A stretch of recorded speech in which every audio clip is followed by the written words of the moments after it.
ಬಂಗಾಳ ಕೊಲ್ಲಿಯಲ್ಲಿ ಸೃಷ್ಟಿಯಾಗಿರುವಂತಹ ಫೆಂಗಲ್ ಚಂಡಮಾರುತ ಕರ್ನಾಟಕದಲ್ಲೂ ಅಲ್ಲೋಲ ಕಲ್ಲೋಲ ಸೃಷ್ಟಿ ಮಾಡಿದೆ. ಹಲವು ಜಿಲ್ಲೆಗಳಲ್ಲಿ ಧಾರಾಕಾರವಾಗಿ ಮಳೆಯಾಗ್ತಾ ಇದೆ. ಈ ಹಿನ್ನೆಲೆಯಲ್ಲಿ ಮುಂಜಾಗ್ರತಾ ಕ್ರಮವಾಗಿ ಇಂದು ದಕ್ಷಿಣ ಕನ್ನಡ, ಕೊಡಗು, ಚಾಮರಾಜನಗರ, ಕೋಲಾರ, ರಾಮನಗರ, ಚಿಕ್ಕಮಗಳೂರು, ಉಡುಪಿ, ಮೈಸೂರು, ಚಿಕ್ಕಬಳ್ಳಾಪುರ, ಮಂಡ್ಯ, ಶಿವಮೊಗ್ಗ ಜಿಲ್ಲೆಗಳ ಶಾಲಾ ಕಾಲೇಜುಗಳಿಗೆ ರಜೆಯನ್ನು ಘೋಷಣೆ ಮಾಡಲಾಗಿದೆ.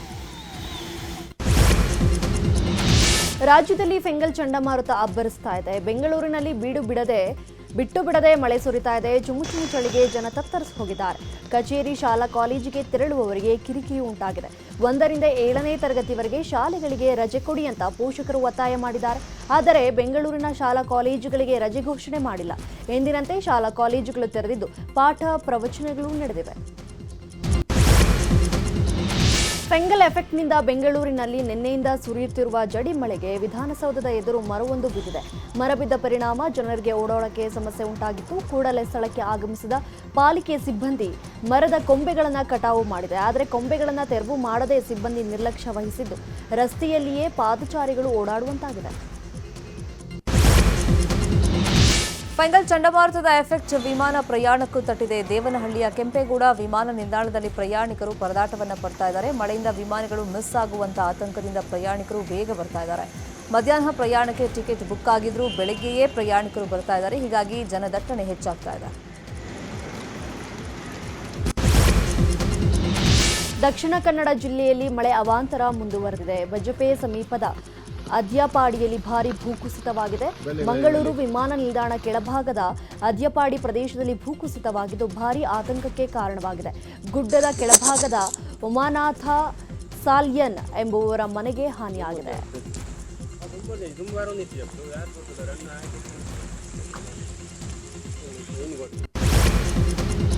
ದಕ್ಷಿಣ ಕನ್ನಡ ಜಿಲ್ಲೆಯ ಅದ್ಯಪಾಡಿ ಗುಡ್ಡದಿಂದ ಅಪಾರ ಪ್ರಮಾಣದಲ್ಲಿ ನೀರು ಹರಿತಾ ಇದೆ. ಮಳೆ ನಿಂತ ಬಳಿಕ ನೀರಿನ ಹರಿವು ಹೆಚ್ಚಾಗಿದೆ.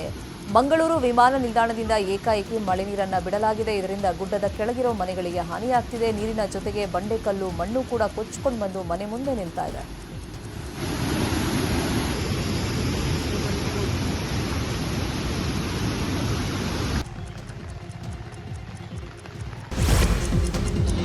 ದಕ್ಷಿಣ ಕನ್ನಡ ಜಿಲ್ಲೆಯ ಮಳೆಯ ಆರ್ಭಟ ಮುಂದುವರೆದಿದೆ. ಭಾರೀ ಮಳೆಯಿಂದ ಹಲವೆಡೆ ಬೆಳೆ ನಷ್ಟವಾಗಿದೆ.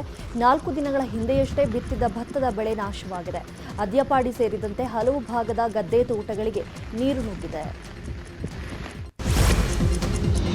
ರಾಜ್ಯದ ಕರಾವಳಿಗೂ ಫೆಂಗಲ್ ಚಂಡಮಾರುತ ಅಪ್ಪಳಿಸಿದ್ದು ಭಾರೀ ಮಳೆಯಾಗ್ತಾ ಇದೆ. ಗಡಿಭಾಗ ಕಾಸರಗೋಡಿನ ಹೊಸಗಡಿಯಲ್ಲಿ ಮನೆಗಳಿಗೆ ನೀರು ನುಗ್ಗಿ ಅವಾಂತರ ಸೃಷ್ಟಿಯಾಗಿದೆ. ಮಂಗಳೂರು ಕಾಸರಗೋಡು ಸರ್ವಿಸ್ ರಸ್ತೆ ಮುಳುಗಡೆಯಾಗಿ ಸವಾರರು ಹೈರಾಣಾಗಿದ್ದಾರೆ.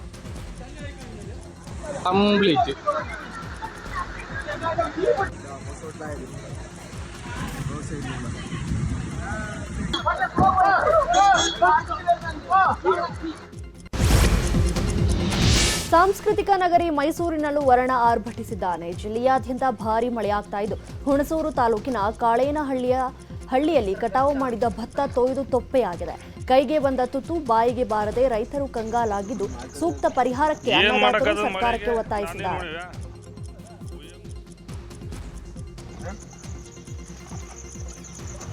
ಎತ್ತೋದ ಕಡೆ ಟಾರ್ಪಲ್ ಜೇಲ ಹೊಂಟೈತದೆ ಅತ್ತಿ ತೇಲ್ತ ನೋಡೋರು ಭತ್ತ.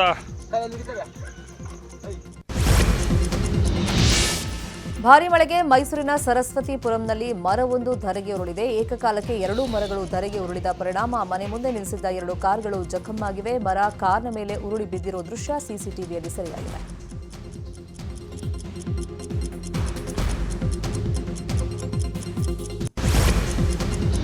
ನಿರಂತರ ಮಳೆಗೆ ಇತ್ತ ಚಾಮುಂಡಿ ಬೆಟ್ಟದಲ್ಲಿ ಮಣ್ಣು ಸಡಿಲಗೊಂಡ ಪರಿಣಾಮ ಕಲ್ಲು ಬಂಡೆಗಳು ರಸ್ತೆಗೆ ಉರುಳಿ ಬೀಳ್ತಿವೆ. ಚಾಮುಂಡಿ ಬೆಟ್ಟದ ಮುಖ್ಯ ರಸ್ತೆಗಳಲ್ಲಿ ಘಟನೆ ಸಂಭವಿಸಿದ್ದು ಅದೃಷ್ಟವಶಾತ್ ಯಾವುದೇ ಪ್ರಾಣಹಾನಿ ಸಂಭವಿಸಿಲ್ಲ. ರಸ್ತೆಗುರುಳಿದ ಬಂಡೆಗಳಿಂದ ಸಂಚಾರಕ್ಕೆ ಕೆಲ ಸಮಯ ಅಡಚಣೆ ಉಂಟಾಗಿದ್ದು ಸ್ಥಳಕ್ಕೆ ಅಧಿಕಾರಿಗಳು ಭೇಟಿ ಕೊಟ್ಟು ಪರಿಶೀಲಿಸಿದರು.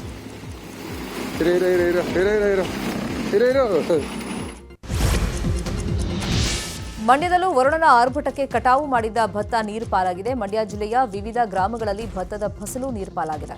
ಸುಮಾರು 4 ತಿಂಗಳಿಂದ ಕಷ್ಟಪಟ್ಟು ಬೆಳೆದಿದ್ದ ಭತ್ತದ ಬೆಳೆ ನೀರಲ್ಲಿ ಕೊಚ್ಚಿಕೊಂಡು ಹೋಗಿದೆ. ಉಡುಪಿ ಜಿಲ್ಲೆ ನೀಲಾವಾರ ಸಮೀಪದ ಸೊಣಗಾರಬೆಟ್ಟು ಎಂಬಲ್ಲಿ ಸಿಡಿಲು ಬಡಿದು ಮನೆಗೆ ಹಾನಿಯಾಗಿದೆ. ರಾಧು ಶೆಡ್ತಿಯವರ ಮನೆಗೆ ಸಿಡಿಲು ಬಡಿದು ಹಾನಿಯಾಗಿದೆ. ಸಿಡಿಲಿನ ರಭಸಕ್ಕೆ ಮನೆಯ ವಿದ್ಯುತ್ ಉಪಕರಣಗಳಿಗೆ ಹಾನಿಯಾಗಿದ್ದು ಸುಟ್ಟು ಕರಕಲಾಗಿದೆ. ಬಳ್ಳಾರಿ ಜಿಲ್ಲೆಗೆ ಫೆಂಗಲ್ ಚಂಡಮಾರುತ ನಾನಾ ಅವಾಂತರ ಸೃಷ್ಟಿ ಮಾಡಿದೆ. ಸಿರುಗುಪ್ಪ, ಕಂಪ್ಲಿ, ಬಳ್ಳಾರಿ ತಾಲೂಕು ಸೇರಿದಂತೆ ಹಲವೆಡೆ ಬಿರುಗಾಳಿ ಸಹಿತ ಮಳೆಯಾಗಿದೆ. ಪರಿಣಾಮ ಕಟಾವಿಗೆ ಬಂದಿದ್ದ ಭತ್ತದ ಬೆಳೆ ಸಂಪೂರ್ಣ ಹಾನಿಯಾಗಿದೆ. ಒಂದ್ ಕಡೆ ಭತ್ತದ ದರ ಕುಸಿತ, ಮತ್ತೊಂದು ಕಡೆ ಮಳೆಗೆ ಭತ್ತ ಹಾನಿಯಾಗಿರೋದು ರೈತರನ್ನ ಕಂಗೆಡಿಸಿದೆ. ಪರಿಹಾರಕ್ಕೆ ರೈತರು ಒತ್ತಾಯ ಮಾಡ್ತಾ ಇದ್ದಾರೆ.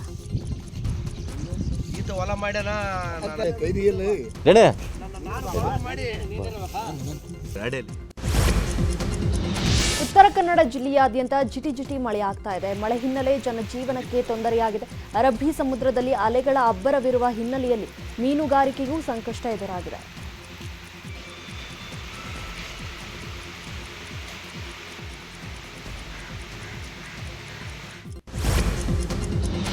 ಫೆಂಗಲ್ ಸೈಕ್ಲೋನ್ ಹೊಡೆತಕ್ಕೆ ತಮಿಳುನಾಡು ಕಂಗಾಲಾಗಿದೆ. 3 ದಿನಗಳಿಂದ ಬಿರುಗಾಳಿ ಜೊತೆ ಮಳೆ ಅಬ್ಬರಿಸ್ತಾ ಇದೆ. ತಿರುವಣ್ಣಾಮಲೈ, ವೆಲ್ಲುಪುರಂ, ಕೃಷ್ಣಗಿರಿ ಮತ್ತು ಧರ್ಮಪುರಿ ಜಿಲ್ಲೆಗಳು ಭಾರೀ ಪ್ರವಾಹದಿಂದಾಗಿ ತತ್ತರಿಸಿ ಹೋಗಿದೆ.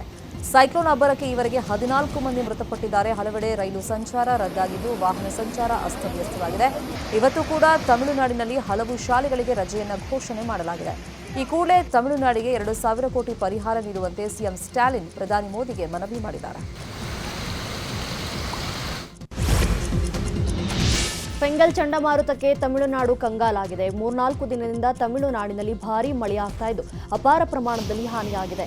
ಈ ಹಿನ್ನೆಲೆಯಲ್ಲಿ ಪ್ರಧಾನಿ ಮೋದಿ ತಮಿಳುನಾಡು ಸಿಎಂ ಸ್ಟಾಲಿನ್ಗೆ ಕರೆ ಮಾಡಿ ಚರ್ಚೆ ನಡೆಸಿದ್ದಾರೆ. ಕೇಂದ್ರ ಸರ್ಕಾರದಿಂದ ಎಲ್ಲಾ ನೆರವು ಕೊಡುವುದಾಗಿ ಭರವಸೆ ಕೂಡ ಕೊಟ್ಟಿದ್ದಾರೆ.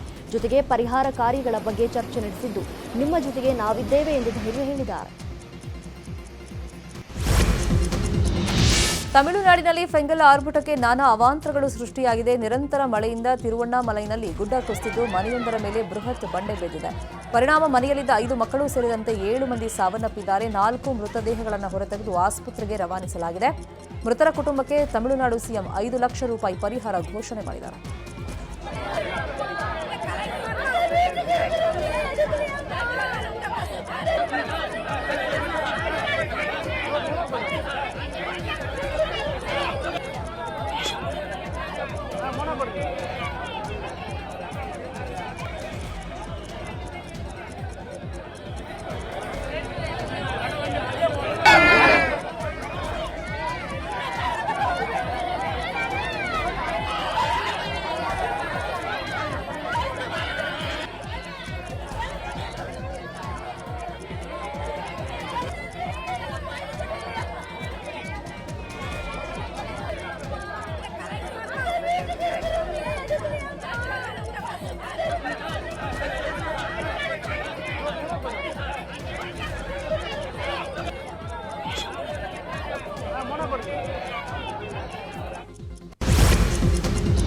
ತಮಿಳುನಾಡಿನ ವಿಲ್ಲುಪುರಂನಲ್ಲಿ ಭರ್ಜರಿ ಮಳೆಯಾಗಿದೆ. ಭಾರೀ ಮಳೆಗೆ ವಿಲ್ಲಪುರಂ ಗ್ರಾಮ ದ್ವೀಪದಂತಾಗಿದೆ. ಹಲವು ಮನೆಗಳಿಗೆ ನೀರು ನುಗ್ಗಿದ್ದು ಜನ ಸಂಚರಿಸಲು ಕಷ್ಟಪಟ್ಟಿದ್ದಾರೆ.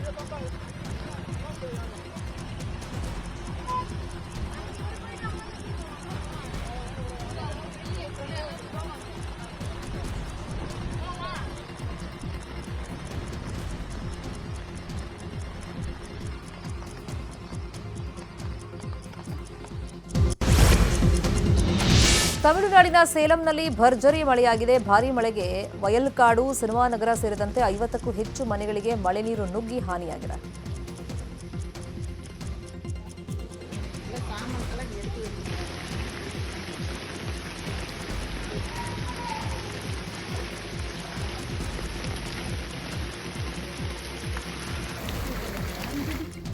ಇನ್ನು ಸೈಕ್ಲೋನ್ ಎಫೆಕ್ಟ್ಗೆ ಚೆನ್ನೈನ ಪಲ್ಲಿಕರಣೈ, ಸಾಯಿ, ಬಾಲಾಜಿನಗರ ದ್ವೀಪದ ತರ ಆಗಿದೆ. ಸಾವಿರಾರು ಮನೆಗಳನ್ನ ನೀರು ಸುತ್ತುವರೆದಿದೆ.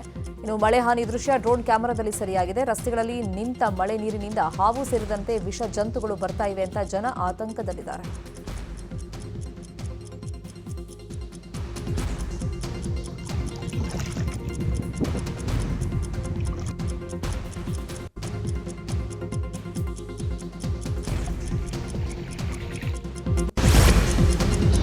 ಈಗ ರಾಜ್ಯಕ್ಕೆ ಸಂಬಂಧಪಟ್ಟ ಹಾಗೆ ಸುದ್ದಿಯನ್ನು ನೋಡೋಣ.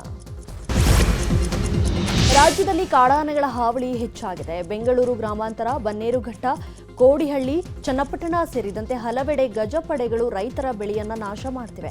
ಹೀಗಾಗಿ ಡ್ರೋನ್ ತಂತ್ರಜ್ಞಾನದ ಮೂಲಕ ಆನೆ ಹಾವಳಿಗೆ ಕಡಿವಾಣ ಹಾಕಲು ಅರಣ್ಯಾಧಿಕಾರಿಗಳು ಮುಂದಾಗಿದ್ದಾರೆ. ಈ ಬಗ್ಗೆ ಬೆಂಗಳೂರು ಗ್ರಾಮಾಂತರ ಸಂಸದ ಡಾಕ್ಟರ್ ಮಂಜುನಾಥ್ ಅರಣ್ಯಾಧಿಕಾರಿಗಳ ಜೊತೆ ಚರ್ಚೆಯನ್ನು ನಡೆಸಿದ್ದಾರೆ. ಪ್ರಾಯೋಗಿಕವಾಗಿ ಕೋಡಿಹಳ್ಳಿ ಬಳಿಯ ಬೊಮ್ಮಸಂದ್ರ ವ್ಯಾಪ್ತಿಯಲ್ಲಿ 25 ಆನೆಗಳ ಹಿಂಡು ಕಾಡಿನಿಂದ ಹೊರಬಂದಿದ್ವು. ಅವುಗಳನ್ನು ಡ್ರೋನ್ ತಂತ್ರಜ್ಞಾನದ ಮೂಲಕ ಗುರುತಿಸಿ ಪುನಃ ಕಾಡಿಗೆ ಕಳುಹಿಸುವಲ್ಲಿ ಯಶಸ್ವಿಯಾಗಿದ್ದಾರೆ. ಉಡುಪಿಯ ಶಿರೂರು ಮಠದ ಪರ್ಯಾಯ ಮಹೋತ್ಸವಕ್ಕೆ ತಯಾರಿ ನಡೆದಿದೆ. ಡಿಸೆಂಬರ್ 6ರಂದು ಬಾಳೆ ಮುಹೂರ್ತ ನಡೆಯಲಿದೆ. ಅಂದು ಬೆಳಗ್ಗೆ 7ಕ್ಕೆ ಶಿರೂರು ಮಠಾಧೀಶರಾದ ಶ್ರೀ ವೇದವರ್ಧನ ತೀರ್ಥರು ಬಾಳೆ ಮುಹೂರ್ತದಲ್ಲಿ ಪಾಲ್ಗೊಳ್ಳುತ್ತಾರೆ. ಮಹಿಳಾ ಆಯೋಗದ ಚಾಟಿಗೆ ಫಿಲಂ ಚೇಂಬರ್ ಎಚ್ಚೆತ್ತಿದೆ.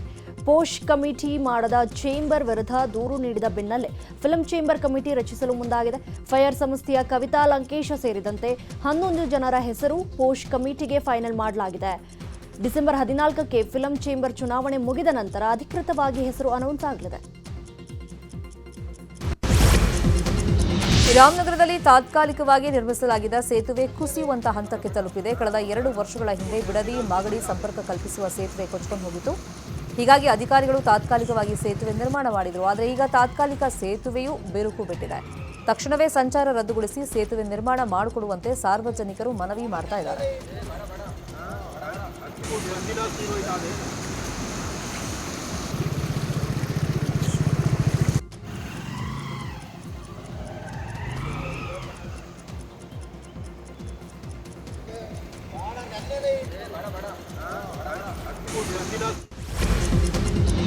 ಈಗ ರಾಜಕೀಯಕ್ಕೆ ಸಂಬಂಧಪಟ್ಟ ಹಾಗೆ ಸುದ್ದಿಗಳನ್ನು ನೋಡೋಣ. ಬಿಜೆಪಿಯಲ್ಲಿ ಯತ್ನಾಳ್ ವರ್ಸಸ್ ವಿಜಯೇಂದ್ರ ಫೈಟ್ ಜೋರಾಗಿ ನಡೀತಾ ಇದೆ. ಹೀಗಾಗಿ ಭಿನ್ನಮತ ಶಮನಕ್ಕೆ ಬಿಜೆಪಿ ರಾಷ್ಟ್ರೀಯ ಪ್ರಧಾನ ಕಾರ್ಯದರ್ಶಿ ತರುಣ್ ಚುಗ್ ಬೆಂಗಳೂರಿಗೆ ಆಗಮಿಸಿದ್ದಾರೆ. ಕೆಕೆ ಗೆಸ್ಟ್ ಹೌಸ್ನಲ್ಲಿ ತಂಗಿದ್ದ ತರುಣ್ ಚುಗ್ ಅವರನ್ನ ಬಿಜೆಪಿ ರಾಜ್ಯಾಧ್ಯಕ್ಷ ಬಿವೈ ವಿಜಯೇಂದ್ರ ಭೇಟಿ ಮಾಡಿದರು. ಭೇಟಿ ಬಳಿಕ ಮಾತನಾಡಿದ ತರುಣ್ ಚುಗ್, ದೇಶಾದ್ಯಂತ ಕರ್ನಾಟಕ ಒಳಗೊಂಡಂತೆ ಸಂಘಟನಾ ಪರ್ವ ನಡೀತಾ ಇದೆ. ಈ ಹಿನ್ನೆಲೆಯಲ್ಲಿ ನಮ್ಮ ರಾಷ್ಟ್ರೀಯ ಪ್ರಧಾನ ಕಾರ್ಯದರ್ಶಿ ತರುಣ್ ಚುಗ್ ಬಂದಿದ್ದಾರೆ. ಇದು ಬಿಟ್ಟರೆ ಬೇರೆ ರಾಜಕೀಯದ ಚರ್ಚೆ ನಡೆಯಲ್ಲ ಅಂತ ಹೇಳಿದರು.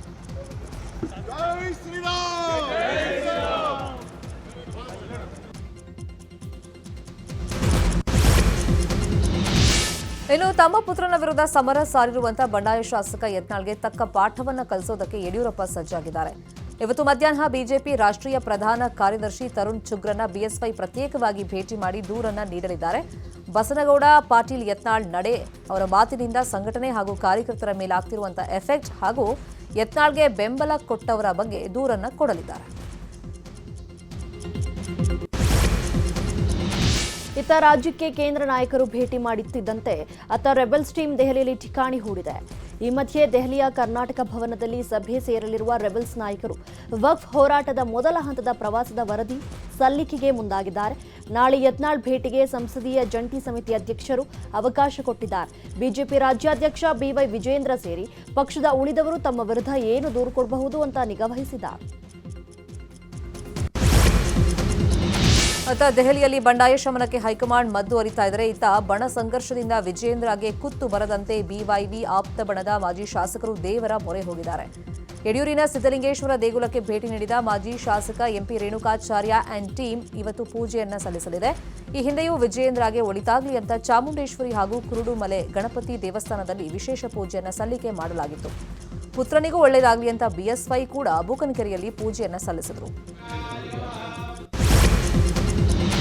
ಬಿಜೆಪಿಯಲ್ಲಿ ವಿಜಯೇಂದ್ರ ಹಾಗೂ ಯತ್ನಾಳ್ ಮಧ್ಯೆ ಬಣಬಡಿದಾಟ ವಿಚಾರ ದೆಹಲಿ ಅಂಗಳ ತಲುಪಿದೆ. ಇದರ ನಡುವೆ ದಾವಣಗೆರೆಯಲ್ಲಿ ವಿಜಯೇಂದ್ರ ಪರ ಶಕ್ತಿ ಪ್ರದರ್ಶನಕ್ಕೆ ರೇಣುಕಾಚಾರ್ಯ ಮುಂದಾಗಿದ್ದಾರೆ. ಈ ಸಂಬಂಧ ಇದೇ ಡಿಸೆಂಬರ್ 10ರಂದು ದಾವಣಗೆರೆಯಲ್ಲಿ ಮಹತ್ವದ ಸಭೆ ಆಯೋಜಿಸಿದ್ದು 60ಕ್ಕೂ ಹೆಚ್ಚು ಬಿಜೆಪಿ ನಾಯಕರು ಭಾಗವಹಿಸುತ್ತಾರಂತೆ. ಯತ್ನಾಳ್ ವಿರುದ್ಧ ರಾಜ್ಯದ 39 ಬಿಜೆಪಿ ಜಿಲ್ಲಾಧ್ಯಕ್ಷರುಗಳು ದೂರು ನೀಡ್ತೀವಿ ಅಂತ ಹಾವೇರಿ ಬಿಜೆಪಿ ಜಿಲ್ಲಾಧ್ಯಕ್ಷ ಅರುಣ್ ಕುಮಾರ್ ಪೂಜಾರ್ ಹೇಳಿದ್ದಾರೆ. ಯತ್ನಾಳ್ ವಿರುದ್ಧ ಕ್ರಮ ಆಗಬೇಕು ಅಂತ ನಾವು ಒಟ್ಟಿಗೆ ತರುಣ್ ಚುಗ್ಗೆ ಮನವಿ ಕೊಡ್ತೀವಿ ಅಂತ ಹೇಳಿದ್ದಾರೆ. ಯಡಿಯೂರಪ್ಪ ಪಕ್ಷ ಕಟ್ಟಿದವರು, ಪಕ್ಷ ಅಧಿಕಾರಕ್ಕೆ ತಂದವರು, ವಿಜಯೇಂದ್ರ ಬದಲಾವಣೆ ಸಾಧ್ಯ ಇಲ್ಲ ಅಂತ ಹೇಳಿದ್ದಾರೆ. ಸಿಎಂ ವಿರುದ್ಧ ಮುಡಾ ಹಗರಣ ಪ್ರಕರಣ ಸಂಬಂಧ ನಗರಾಭಿವೃದ್ಧಿ ಇಲಾಖೆ ಕಾರ್ಯದರ್ಶಿಗೆ ಇಡಿ ಸಮನ್ಸ್ ಕೊಟ್ಟಿದೆ. ಕೆಲ ಹೊತ್ತಲ್ಲೇ ನಗರಾಭಿವೃದ್ಧಿ ಇಲಾಖೆ ಕಾರ್ಯದರ್ಶಿ ವಿಚಾರಣೆಗೆ ಹಾಜರಾಗುವ ಸಾಧ್ಯತೆ ಇದೆ. ಮುಡಾ ನಗರಾಭಿವೃದ್ಧಿ ಇಲಾಖೆ ವ್ಯಾಪ್ತಿಗೆ ಬರುವ ಹಿನ್ನೆಲೆ ಇಲಾಖೆ ಕಾರ್ಯದರ್ಶಿಗೆ ದಾಖಲೆಗಳ ಸಮೇತ ವಿಚಾರಣೆಗೆ ಹಾಜರಾಗುವಂತೆ ಸಮನ್ಸ್ ನೀಡಲಾಗಿದೆ. ಸಚಿವ ಜಮೀರ್ ಅಹಮದ್ ಖಾನ್ಗೆ ಲೋಕಾಯುಕ್ತ ಸಂಕಷ್ಟ ಎದುರಾಗಿದೆ. ಆದಾಯಕ್ಕೂ ಮೀರಿದ ಆಸ್ತಿ ಸಂಪಾದನೆ ಕೇಸ್ ಹಿನ್ನೆಲೆಯಲ್ಲಿ ಎಸಿಬಿಯಲ್ಲಿ ಪ್ರಕರಣ ದಾಖಲಾಗಿತ್ತು. ಈ ಸಂಬಂಧ ಇವತ್ತು ವಿಚಾರಣೆಗೆ ಹಾಜರಾಗುವಂತೆ ನೋಟಿಸ್ ನೀಡಲಾಗಿದೆ. ಆದರೆ ಇಂದು ವಿಚಾರಣೆಗೆ ಸಚಿವ ಜಮೀರ್ ಭಾಗಿಯಾಗೋದು ಡೌಟ್ ಅಂತ ಹೇಳಲಾಗ್ತಾ ಇದೆ. ಬೆಳಗಾವಿಯಲ್ಲಿ ಎಚ್ಡಿಎಫ್ಸಿ ಬ್ಯಾಂಕ್ನ ಸಿಬ್ಬಂದಿ ಎಟಿಎಂನಲ್ಲಿ ಹಣ ಕದ್ದು ಪರಾರಿಯಾಗಿದ್ದ. ಪೊಲೀಸರು ಆತನನ್ನು ಬಂಧಿಸಿದ್ದಾರೆ. ಕೃಷ್ಣ ಸುರೇಶ್ ದೇಸಾಯಿ ಬಂಧಿತ ಆರೋಪಿ.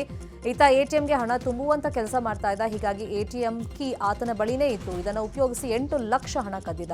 ಮಾರ್ಕೆಟ್ ಠಾಣೆ ಪೊಲೀಸರು ಆರೋಪಿಯನ್ನು ಬಂಧಿಸಿದ್ದಾರೆ.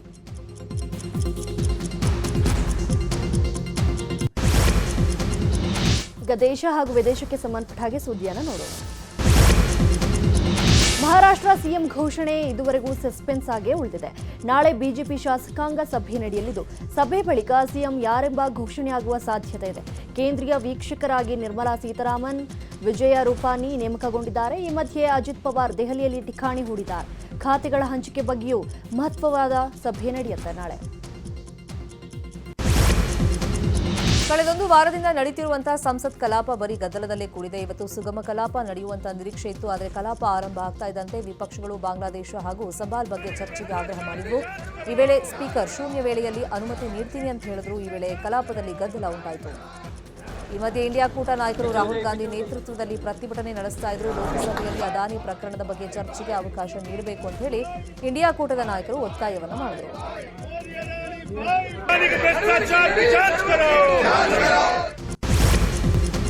ಕೇರಳದ ಬಸ್ ಚಾಲಕನ ಎಡವಟ್ಟಿನಿಂದ ನಿಲ್ದಾಣದಲ್ಲಿ ಕುಳಿತಿದ್ದ ವ್ಯಕ್ತಿಗೆ ಗಂಭೀರ ಗಾಯ ಆಗಿದೆ. ಇಡುಕ್ಕಿ ಜಿಲ್ಲೆಯ ಕಟ್ಟಪ್ಪನ ಬಸ್ ನಿಲ್ದಾಣದಲ್ಲಿ ಯುವಕನೊಬ್ಬ ಕುತ್ಕೊಂಡಿದ್ದ. ಈ ವೇಳೆ ಹಠಾತ್ತನೆ ಬಸ್ ಒಂದು ನಿಲ್ದಾಣದ ತಡೆಗೋಡೆ ದಾಟಿ ಯುವಕನ ಮೇಲ್ ಬಂದಿದೆ. ಆದರೆ ಯುವಕ ಸಣ್ಣ ಪುಟ್ಟ ಗಾಯದೊಂದಿಗೆ ಜಸ್ಟ್ ಮಿಸ್ ಆಗಿದ್ದಾನೆ. ಬರೋಬ್ಬರಿ 11 ತಿಂಗಳ ಬಳಿಕ ಇಸ್ರೋ ಮತ್ತೊಂದು ಸಾಧನೆ ಮಾಡಲು ಸಜ್ಜಾಗಿದೆ. ಯುರೋಪಿಯನ್ ಸ್ಪೇಸ್ ಏಜೆನ್ಸಿಯ ಪ್ರೋಬಾ 3 ಮಿಷನ್ ನ ಭಾಗವಾಗಿ ಇಸ್ರೋ ನಾಳೆ 2 ಉಪಗ್ರಹಗಳನ್ನು ಬಾಹ್ಯಾಕಾಶಕ್ಕೆ ಉಡಾವಣೆ ಮಾಡಲಿದೆ. ಈ ಉಪಗ್ರಹಗಳನ್ನು ಆಂಧ್ರಪ್ರದೇಶದ ಶ್ರೀಹರಿಕೋಟಾದ ಸತೀಶ್ ಧವನ್ ಬಾಹ್ಯಾಕಾಶ ಕೇಂದ್ರದಿಂದ PSLV ಮೂಲಕ ಉಡಾವಣೆ ಮಾಡಲಾಗುತ್ತೆ. ಈ ಕಾರ್ಯಾಚರಣೆಯು 2 ಬಾಹ್ಯಾಕಾಶ ನೌಕೆಗಳನ್ನು ಒಳಗೊಂಡಿದೆ. ಅವುಗಳನ್ನು ಕರೋನಾಗ್ರಾಫ್ ಬಾಹ್ಯಾಕಾಶ ನೌಕೆ ಮತ್ತು ಆಕಲ್ಟರ್ ಸ್ಪೇಸ್ ಕ್ರಾಫ್ಟ್ ಎಂದು ಹೆಸರಿಸಲಾಗಿದೆ.